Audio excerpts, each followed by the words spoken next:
everybody. Sean and Kelly here, Price and Price Group of Samson Properties, and what are we talking about today? Today we're talking about you're fired. Oh my goodness, what happens when your relationship with your realtor goes bad? Bad subject, but you know, it needs to be discussed. All right, here we go. You say it's a bad subject, but I mean, sometimes firing the wrong person is a very good thing and a needful thing, right? And it goes both ways. We need to say that. Like, you can fire your agent, and your agent can also fire you. And now, why are we talking about this now? It's because you guys, buyers that is, can't even look at houses now without signing a contract. So essentially that's hiring an agent, right? We're not allowed to show any properties without an agreement. So you're hired, but Sean, so what are the steps? So first thing is a lot of both buyers and sellers may not think that they have the option to terminate their agreement. So you do have the option to do that. So the first step is it actually begins when you hire your agent. You need to understand what the policies are for early termination. So it could be as simple as a written notice, or the agent could have in the agreement where you have to pay a termination fee on the buy side or the sell side. It could be an early termination fee of whatever amount.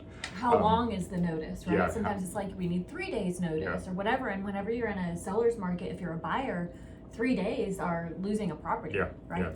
So you need to understand the terms of termination. So that's step one, is understanding those terms. So step number two is you need to talk to your agent. So don't just fire your agent because your brother-in-law gave you some advice and it goes against what the agent said. Go to the agent, talk to him, unless some of these things that we're going to go over have happened where you don't feel like you can comfortably, then that's a different situation. But if it's a good relationship and you just have some reason, talk with the agent, make sure it's a valid reason. We always hit hard on communication, right? And not everybody's communication styles are the same, and that's fine, but you still have to, everybody still needs to do their best to communicate. Let me put a caveat in. If your brother-in-law is a licensed real estate agent in your county, familiar with that property, familiar with those rules, and has sold houses recently in this time, then maybe you can listen to that brother-in-law. And why aren't you working with them in the first place? Right. But if they're not here, the rules are different. If it's not now, the rules are different. That's the key, is now, because so everybody has advice, especially first-time home buyers. The parents have advice, and we love working with first-time home buyers and their parents. We have kids that are going to be first-time home buyers, and we will work with their realtor, but their realtor has the lead position because they're in that market. They know that situation. So anyway, so I'm going to be a terrible old person past real estate. I mean, I did real estate when I was 40 years ago. I know exactly what I'm doing. And I'd be like, it doesn't work like that anymore. We don't need a DocuSign. We sign with our red. Well, it should. I'm going to say, well, it damn well should. Okay, so that's point number two. So number one is know your terms. Point number two is speak with the agent, see if there's just a misunderstanding or a miscommunication. And then if it's a non-resolvable situation, point number three is you have to meet the terms of the agreement, whether it's written notice, whether it's a certain time frame, whether you have to pay a cancellation fee.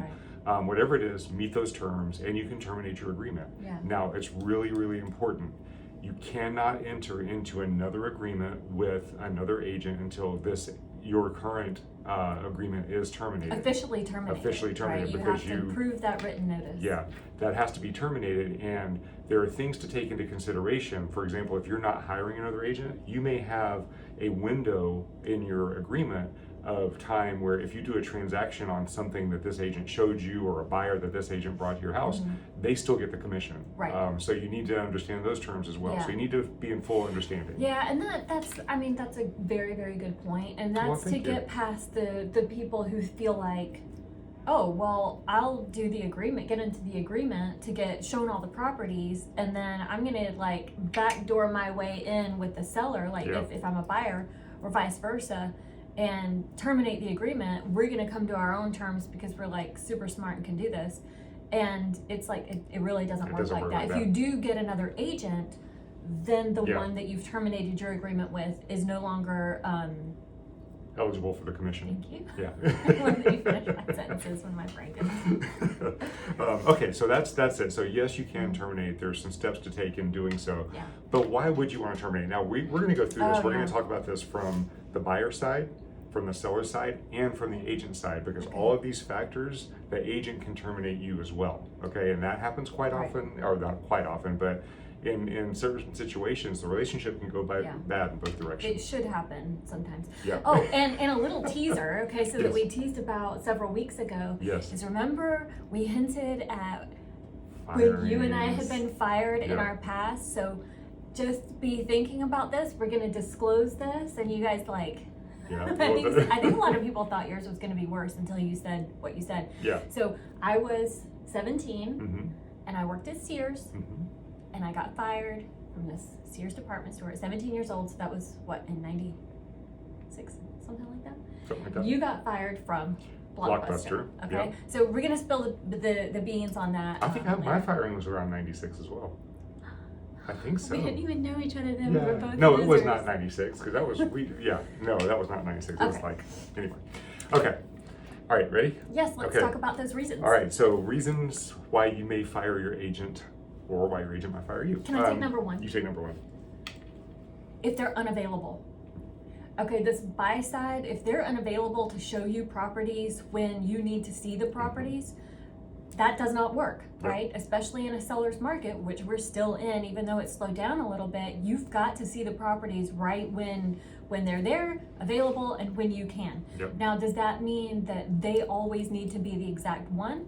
Not necessarily. Like sometimes there's someone on their team, or they hire a showing agent to do that. But I mean, you've even done that, like we have, but you're always the one scheduling the appointments, conversing with the listing agent, and following up with Which them. we'll talk about that in one of the other points. So talk to me about availability on the sell side. Yeah, so on the sales side, you have to be available to, number one, to answer questions. You have to be available when agents are calling to ask questions. A lot of listing agents do not like phone calls, and they will respond to text at their own convenience, but they may not be able or may not be available to confirm appointments, or they may not be available to answer questions, so the buyer just goes on to another property. Right. And they may not be available to answer your questions. You may have questions, and they may not be available to update you with what's going on. If you're a seller and you don't know what's going on with your property, that's not a good sign. Yeah, because I was going to ask you, well, how would a seller know if their agent is available to the buyer's agents? But I guess a good indicator would be how available are they to you, right? Yeah, that's good. Yeah, so that availability, and then from a client side, okay, if you're not available to your agent to provide documents, to answer questions, to go to showings, to if you're not in the game and you're not helping the agent help you, help me help you. If you're not doing that, that can destroy a transaction, and that can lead to a lot of frustrations and ill will. So that could be a situation where the agent might actually terminate with you. Yeah, that's true. And the sell side, if like you're listing it to sell, but you're declining showings because you're not making your property available for showings, or sometimes even worse, you're accepting the showing request and then you're not leaving and you're staying home for the showing. And you're that's not opening the door for them. Yeah, so that availability from the clients and like with the buyers, I guess that would be like, hey, if it's almost like sometimes they can get really happy to get under contract and you've gone through the terms, but then it's like, well, you have to be available to meet the deadlines. You have to be available to send your deposits, and you have to be available for this. And if that goes south one time, it's kind of like, whoa, we need to have a serious number two communication, right? So we'll have situations that will come up where, so in Northern Virginia, for example, a day ends at 9 p.m. So if you have a contingency that ends at 9 p.m. or that ends on a certain day, that sometimes a buyer will be like, oh, I'm going out to dinner, I won't be able to respond to you until after 10. It's like, you have to do this, get a or granola you bar. lose. Yes. During this process, have granola bars That's with right. you. That's right. All right. So unavailability, it works both ways. Number two. The second one we segued into is the lack of communication. And that's the feedback. Okay, so you would fire your seller's agent if they're not providing feedback. Say they're holding your house open, but they're not telling you how many groups came in, how many were unrepresented, how many are interested, what was the feedback, what did they think about it? What did they say about the property? What negative feedback? If your agent's afraid to give you negative feedback, that's not a good agent, because that's what you need to know, how you're performing and how the market's perceiving you. Right. Yeah. Your product, not you. Your product. Because you can't take it personally, right? Yeah. We always say that your house is the product. That's right. As far as also not just feedback on open houses, but when other agents are showing the property, and that's one thing that you run into a lot, right? Yeah, so in our system, for example, what we do, we require agents to schedule online. Once they come in and show the property, they start getting alerts. Hey, we need feedback, we need feedback. I'd say 10% of agents actually fill out that form, and of those 10%, maybe 10% give meaningful feedback. Most of them just say, interested, yes or no, and then they're done. And that's just to get it out of their inbox. So as a listing agent, you've got to actively call that agent. You've got to talk to the agent, find out what the feedback was, what the feel was from the buyer. A great question for a listing agent to ask is, what price would they buy at if they're not interested? Just to kind of get an idea of where the mindset of the market is. And there are other like really great questions that like aren't really common knowledge that kind of get you that insight, and can quite often, after a certain time, you'll call agents back and end up getting offers from them like 2 weeks after the fact. You know, that's a good point. And just as a recent example, we've had occurrences that have happened where the phone call has created a situation where the transaction could occur. But a recent example where we were on the buy side, the seller's agent was really good, and he called and he said, hey, what's the feedback? We gave him the feedback. The upstairs was extremely hot. It's like the duals that it's not cool. It's not he goes, and he gave us a response to that, explaining that the owners of the house love the house hot. Let them have a couple hours to cool the house down. Let us go back in and try. And the buyers ended up buying that house. I mean, right? Never would have gotten that if he hadn't followed up. Yeah. So I love that. I love that. Another example we had where we were on the listing side was the location was great. The property was staged beautifully. The photography was on point. And the feedback, it's like, what is going on? We're getting all the showings. Yeah. Dog smell. Which we knew that going in, but that was something that it's like, that was the market talking, and it was an issue. And we wouldn't have, no one was putting dog smell nobody on put there. that on They were there. like, not interested. It's like, it's that the smell dog is hard smell, to get out. you know? So those things are important. So that's the communication side from the agent. And from the buyer, you know, if we go in, if we're looking at a bunch of properties and you don't give us feedback on those properties, we can't guide you. We can't, there's nothing we can do. So then it gets into, is your agent willing to sit down with you and start deep diving and double clicking on all the issues that are happening here it's good to point out what is an agent. An agent is someone who represents you. They're basically knowledgeable on this topic. You know everything about your job. We know everything about ours. They're that exquisitely knowledgeable person who's an extension of you, right? Yes. It's like a layering on of you. We put our knowledge on top of you and do everything you want based on everything we know. And if you, it's just not a time to hold your cards close to your chest.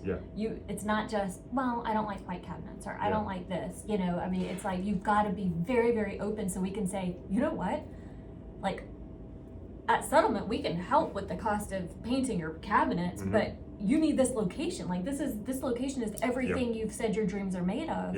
You can't walk away. I'm telling you, in this market, like this isn't going to happen. That's a really good point. You said holding your cards to your chest, right? A lot of times buyers. So if you watch a sales show or you watch a movie where they say never reveal your motive. Never let them know that you're excited about something. A lot of times buyers especially will go into a relationship with an agent feeling like that agent is a salesperson to sell them on the house. The fact of the matter is the agent is your fiduciary. So one of the red flags, I don't know where this falls in. I in. think it's the next one. Is it inappropriate behavior? Okay, so number 3, inappropriate behavior. And let's start with this one. Okay, if every house that you walk into, your buyer's agent is pushing you to buy that house, they're trying to sell you that house, that's an issue. A buyer's agent is not there to sell you a house. A buyer's agent is to represent you in the purchase of the house. Again, it's them giving your agent giving you their knowledge, everything they know, and layering it on to your goals and your wishes. But if you feel pressured that they're trying to just get you a deal, that's an issue. Now, there comes a point where, let's say you've looked at 15 houses and you walk into this one and it is the one that checks all your boxes, but you're a little skittish. Well, that's a fiduciary responsibility to help you reach your goals. Yes. Hey, this checks all your boxes. You need to put an offer on this. And we might go back up to communication where it's like, okay, you've communicated to me that these are the things you want and that you're really ready to buy now. Like, what gives? Because this is everything. I've communicated to you that in this market, this here does not happen very often.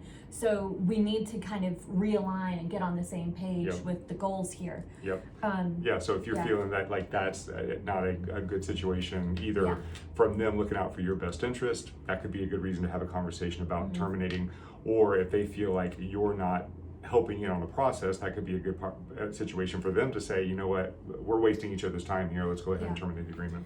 Okay, another inappropriate behavior, off-color humor.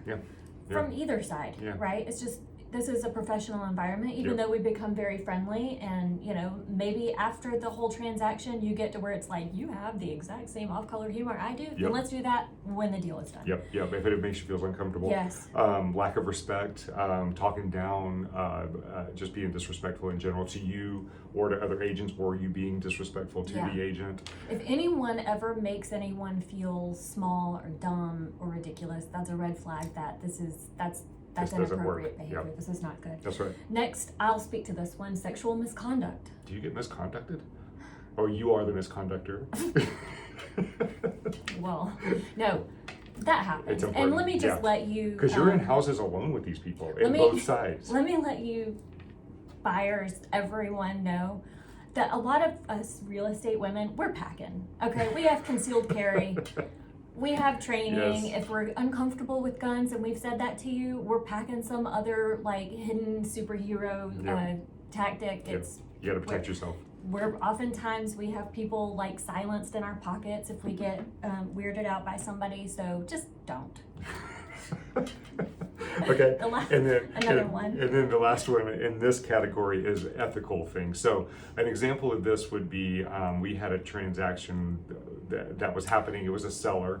This is a really good example. I think I know where you're going with this. And it was a battle between us and another agent, and it was actually looking to purchase the home. This was going to be an investment property, and the other agent came in and was basically willing to do a short sale on this property. And on a short sale, the seller is not allowed to get any money because the bank is losing money. So what this agent was going to do was, when they sold the property, they were going to kick back a certain amount of money to the seller's mom, so it was untrackable. So the seller made out, the bank lost money on the transaction, and the agent made out because he bought a house for a discount and then he was able to flip it. So there were so many unethical and mortgage fraud situations there. And if you're in a situation like that where it's even suggested that your agent would do that, run, because you can end up in jail. You can end up with huge losses of money. Yes, and as an agent, if you're a client and we know that, we are obligated to report it and make sure certain warnings are in writing, so that if you do get caught, it's like, I have documentation. So. And if you ask the agent to do something like that, to try to manipulate a deal, we've had buyers come in and say, hey, I don't want the property taxes to be as high if I buy this $2 million house, so I'll give you $1.1 million, and then the other $900,000 can be consulting services for the seller. And it's like, no, it doesn't work. People go to jail for this, and so unethical behavior on either direction can be a firing in any direction. Cool. Okay. Uncool, but cool. Cool. Another one is bad advice. Okay. So the first thing on this is, how do you judge bad advice? And we brought this up a little bit ago. So let's say your seller's agent says, hey, we need to do blank, and then you go and you talk to your brother-in-law and he says, why would you do that?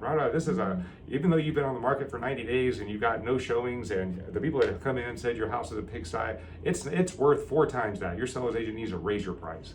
Make sure you got the right source of advice, but have a communication with your agent, and if they cannot defend the position that they're trying to pass on to you, you may want to consider terminating. That's true. And as a seller, how do you know you're getting bad advice? Well, if you haven't had an offer within a certain amount of time in this market, here where we are, Northern Virginia, by the way, and your agent's like, no, everything's fine with how it's staged and the price, that's bad advice, right? Yeah.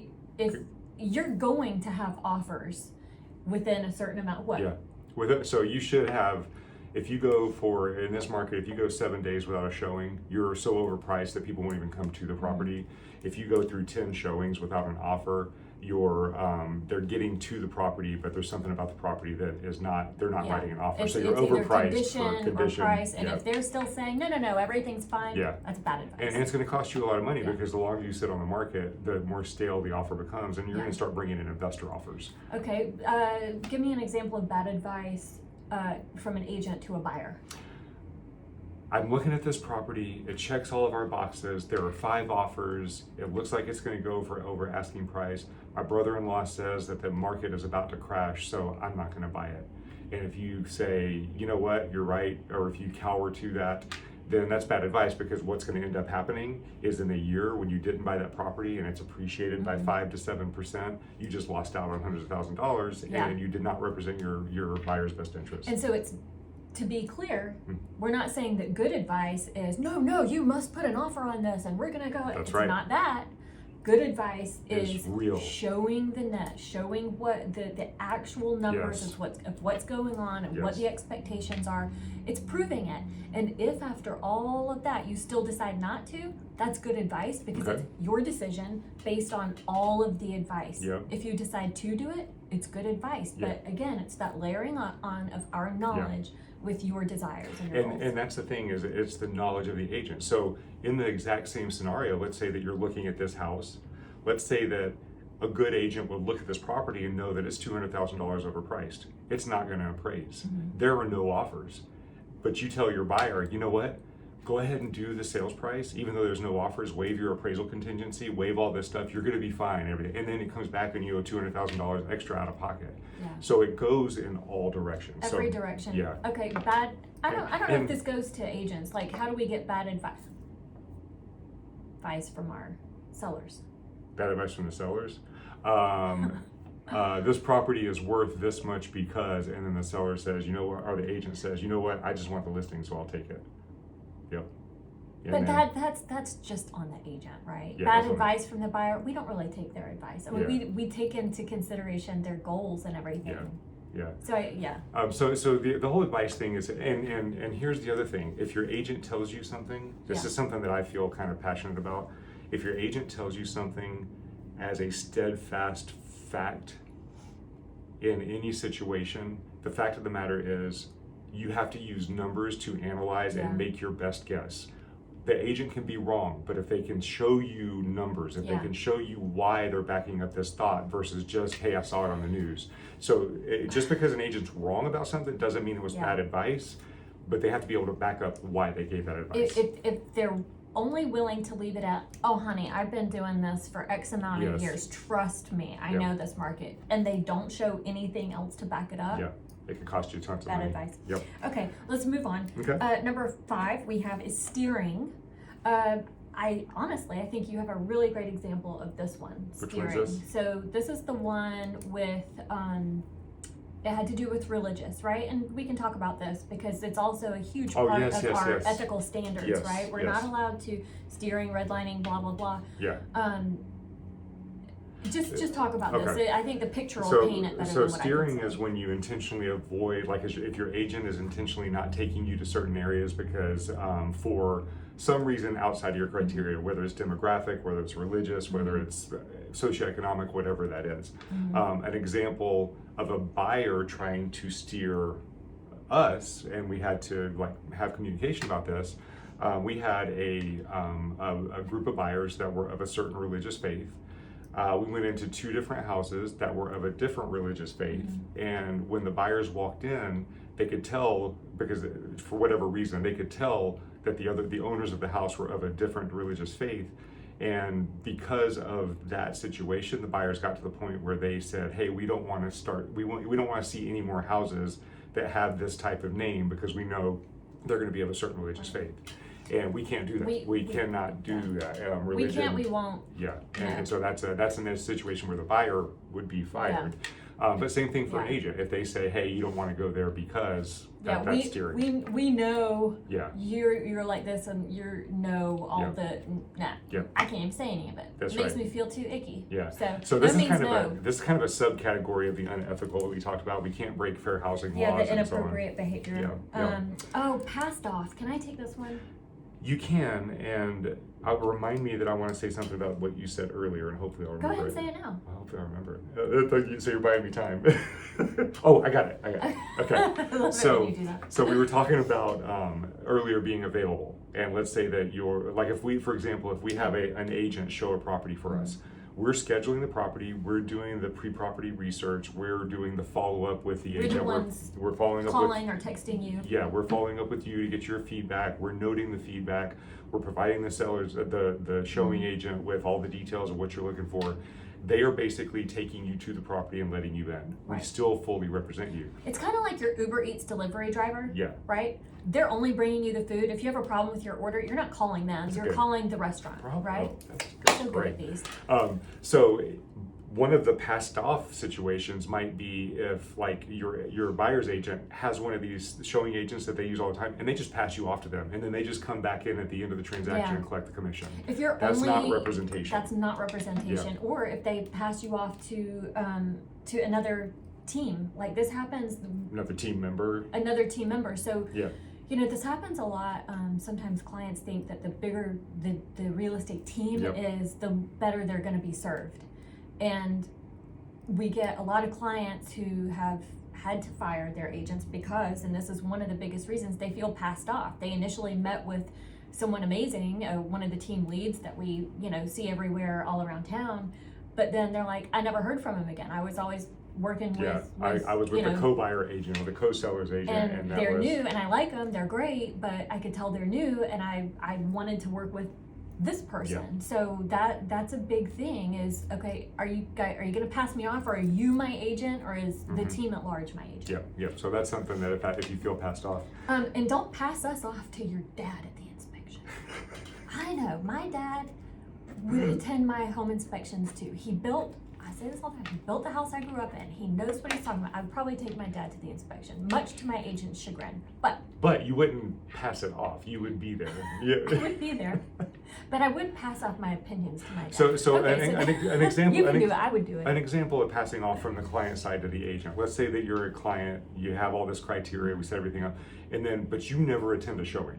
You have a representative that goes and attends that showing. We see this in a lot of higher end stuff. Yeah. And the agent can't have a real conversation. And let's say you've done 20 of these showings and you don't even know what the buyer's thinking anymore. That agent might terminate that agreement because they can't get to the source. Yeah. So you actually can pass your agent off as well. Yeah. So it goes both ways. Yeah, it does go both ways. All right, and number 7. An unwillingness to serve. Yes. I will never be unwilling to serve you. Same, and we would never be unwilling to serve our client. You take over what this would look like from a buyer's agent side. So from a buyer's agent perspective, so to start this off, 99% of what all realtors do is unpaid. Everything we do is not paid until we get to the closing table. So we don't get paid to show a house. We get paid way too much. That's a load of honky. Yeah, we don't get paid to show houses. We don't get paid to list houses. We get paid to serve our clients and bring about a successful transaction. So unwillingness to serve for a buyer would be, hey, we just went and looked at this property and you didn't like the property so much, but you really love the neighborhood. Well, we're going to call everybody in that neighborhood to see if we can find an off-market deal. Whether it's listed or not. Yeah, we're going to send letters. We're going to try to find you we don't get paid for any of that. Right. And that buyer may end up never buying a house. So we just put that money out there for nothing, or that time out there for nothing. Going and door knocking sometimes. Just different things that you do that don't give a return. If your agent is not willing to serve you to carry out and help you achieve your goals, that's not an agent looking out for your best interest. Just going and opening doors does not count as service. You could just have an Uber driver. What about from the seller side? Okay, seller side, that's going to be if they're not willing to hold your house open, they're not willing to obtain staging advice for you. They're not willing to start trying to coordinate contractors for any kind of work like that. They're not willing to door knock the neighborhood, actively actively market the property to everyone in the neighborhood, to send out flyers or postcards or whatever to people whose rents are about to expire, who are in this area. So all of these things, unpaid, we pay for it. They're unwilling to pay for your photography. We pay for your photography, and that's they tell you that taking a picture on a phone is good enough. Yeah. Don't ever do that. We would fire unwilling clients who were just unwilling to cooperate. I guess unwilling to cooperate, and I guess This that goes into I'm not an Uber showing agent. Yeah. Right. But this and goes so into it's respect of time. Respect of time. Yeah. So if we kind of get the feel that you're not really a willing and able buyer, then it's like it's been fun, but call us when you're willing and able. Yep. Okay, so that's it. Okay. Oh wait, we got to talk about us being fired. Okay, we got to be quick though. We got Tatiana here in a minute. I know. Okay. Okay, so you go first. Okay, I was fired from Blockbuster Video, one of my favorite stores ever, and I'm so sad that they went out of business. We had so many great family memories of this place. So I was fired because I was a horrible employee. I hated the job. I put no effort into the job, and I rightfully was terminated. That's it? It's boring, but I deserve it. Yeah, so now let's hear about yours. Well, mine's real bad compared to that. Yeah, I was just a bad employee. I was a great employee, okay? A lot of people liked me. I got fired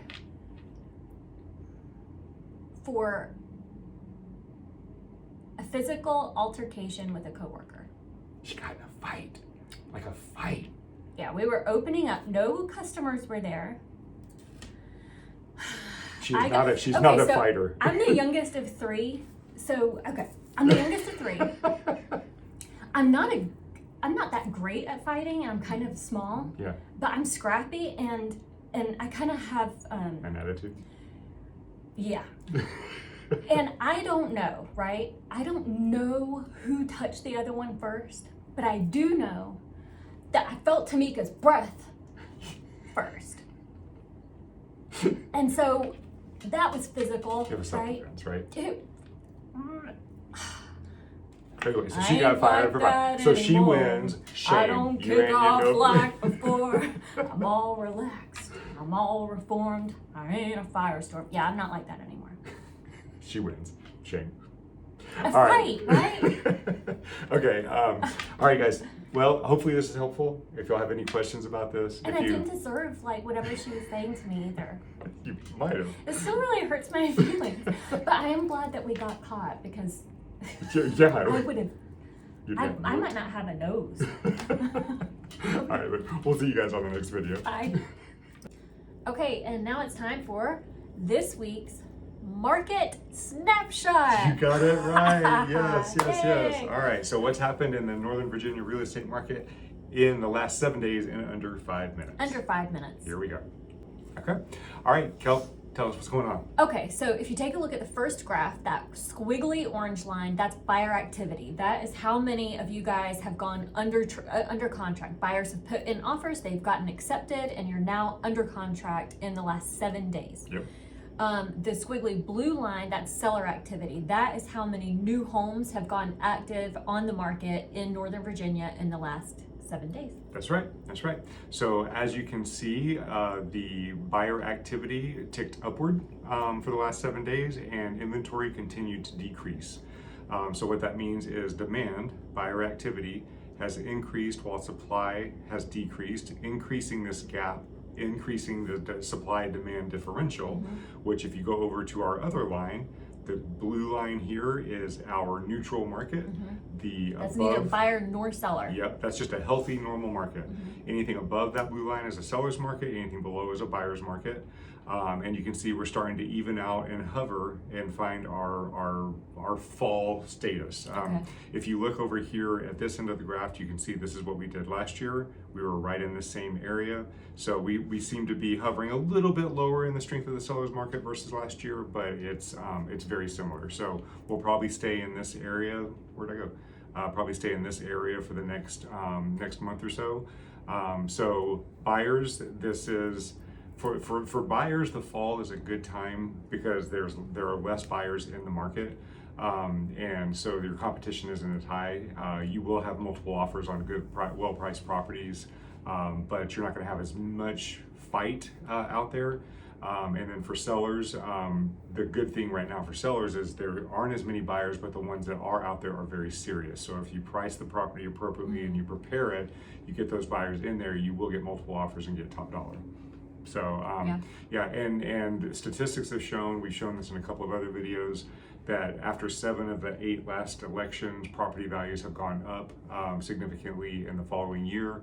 The one year it didn't was 2008. That was obviously during the mortgage crisis. So what that means for buyers right now, interest rates are at a good place. They're a little bit lower than they had been. There's a little less buyer demand out there. So buyers, it's a great time because come next year, those prices are going to start going up again. Yeah. They're actually still going up. They're going to actually go up more next year. Doesn't it go up more if there is like a change in party? It's been regardless, because it was 7 of the 8 last years, and there were switches in all those. So I don't know if it goes up more or not, but they all go up. Okay. So explain to everybody what the normal healthy market, like what does that even mean? We understand it's neither buyer nor seller, it's even, but what does that mean? So that means that there's a statistic called the absorption rate. So if you take all of the properties that are currently on the market, and no new properties came on the market, and then you had the same buying activity that continued, how long would it take for those properties to sell out? Would it go no properties? So right now, I just did the monthly market report for September, and for September, the absorption rate was 3 months. It had been 2 months, so it did go up a little bit, which is typical for September. It was the same this September versus last year. It was a 3-month absorption rate. A 5 to 6 month absorption rate is considered a normal market. So lower is seller's market, higher is buyer's market. So what that means is if you get into a normal market, those properties are going to sit on the market for 30 to 60 days. You're going to have more negotiability, probably not multiple offers. Now, I know, right? It is. Wow, the idea of a property sitting longer than 14 days now is kind of like, what's wrong with it? That's crazy. Yeah, so that's not the market we're in. It's not, there's no evidence that we're going towards that market right now, but it is a softening seller's market. It's not as bad as it was last year for buyers. But yeah, that's where we're at right now. Yeah, and make sure you take a look at the Mortgage Minute with Tatiana, and she's going to really explain really well and fully why the interest rates have been going up since the Feds announced that they were cutting rates. Yep, that's right. So it's the Mortgage Minute. The date of the Mortgage Minute is October 11th, if you're looking at this video on another day.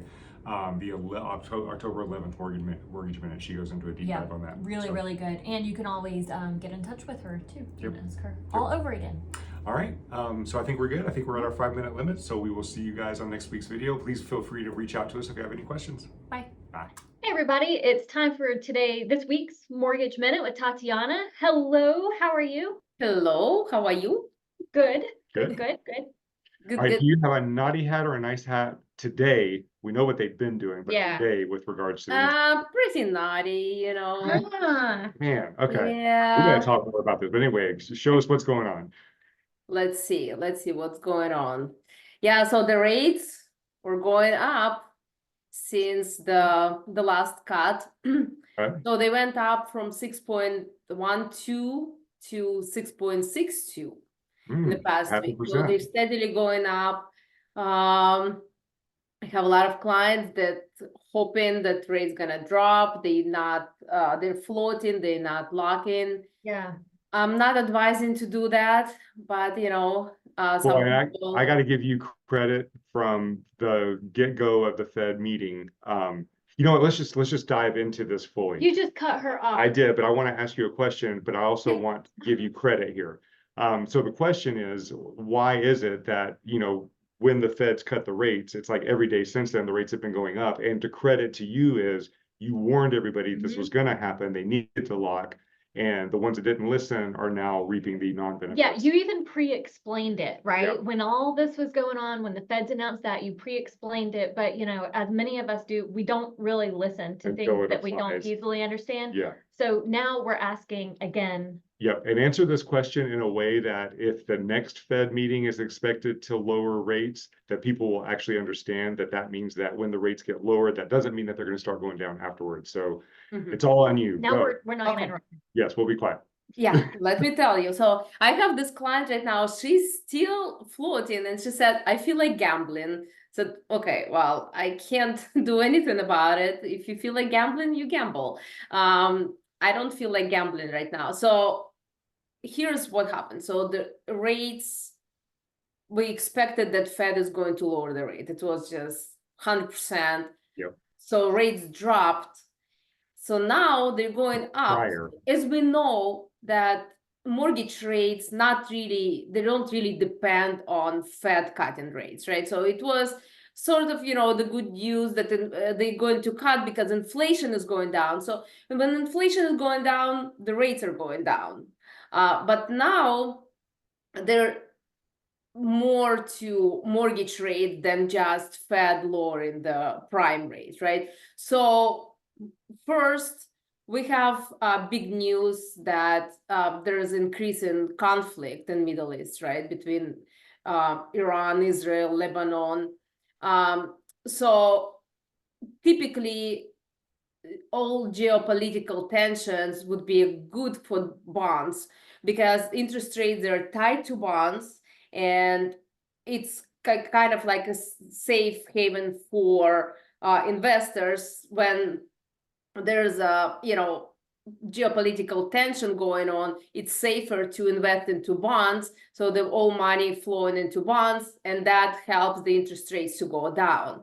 However, with increased tension in Middle East, also it pushes oil prices higher, which they did, and higher oil prices are inflammatory and bad for long-term bond like mortgages. So that's something that triggered the rates to go up. Also, the mortgage rates, more bad news for ports in East and Coast Gulf regions because they initiated strikes, and potentially, that could lead to shortage in certain products, and could lead to temporary rise in prices. So that may result in slower economic growth for upcoming months. So that they look at that as well. Also, the mortgage rates kind of like they shift gears, and actually Fed they look more to job reports, right? So the labor market numbers, and the labor market numbers went up, which actually it's a good news in general but it's bad news for mortgage rates, because when there are more jobs reported, then economy is doing better. So investors put more money into stocks, not bonds, and that's not good for the interest rates. So the good news is bad news for the mortgage rates in this instance. And also the last week, the Fed chairman, Jerome Powell, he said that most likely they're not going to cut rates. So that's also not a positive data for us. So the bottom line, good news is bad news for bonds, and opposite is true, right? So, and any further improvements in interest rates will likely require some softening in economic data, as interest rates improve slightly in anticipation of the first cut. So now they're looking at some other aspects of economy, and that's what happens. So okay. So basically, unless you're an economist and you spend all your time looking at this stuff, you need to talk to your loan consultant, because they're in the know of this stuff and they can take all these things into account to kind of try to at least understand what may happen with the interest rate. Nobody has a crystal ball, right? So you can't predict it, but at least you have a knowledge of what could happen, as you proved if we go back and look at you know, the mortgage minutes right before the rate cuts, you were telling people, lock it now, lock it now. Yeah. And we had several buyers that were sitting on the fence, and I explained this to them, and I sent them our videos, but they're like, no, no, no, they're going to come down afterwards. Yeah, because they thought, well, if they came down before they announced it, they're going to come down even lower after. And it's like, no, it doesn't work like that. The mortgage rates are based on all of the, correct me if I'm wrong, Tatiana, but if I'm understanding, are based on the commentary across the board with the Fed rates, the unemployment, you're talking about the gas prices, the wars, the layoffs or strikes and everything else, that it's all of it combined, that people take in all this information and then they say, okay, this is what we're doing mortgage rates. Yep. Exactly. Right? And not to even mention coming up election, right? Yeah. So that is also so I don't know, it's just I think people Google a lot. I guess, you know, you need to Google right sites. That's what my doctor keeps telling me. Yeah, Dr. Google. Dr. Google. Yeah. So that's the thing, is just got to listen to what's, and that's why we do these market reports, so people can be armed with like truthful information at the most real time as possible. Yeah. But you know, it's a constant battle. Same thing in the real estate market. It's a constant battle when somebody says, you know, some expert says the market's about to crash, so everybody pulls back, and it's like it does the opposite, and it's just a constant battle. And you don't have to be in like an official agreement with Tatiana to ask her questions and for her to tell you what's happening and to explain things. I've never had anyone explain things as well as you do. Yeah. In this whole like arena of mortgage lending and loans and what to expect and everything. So let everybody know how to reach you. Call me at 571-245-3000. Yes. Right. And I'll explain everything again. That's right. As many times as it takes. All right. We'll see you on next week's video. I'll see you soon. Bye. Bye.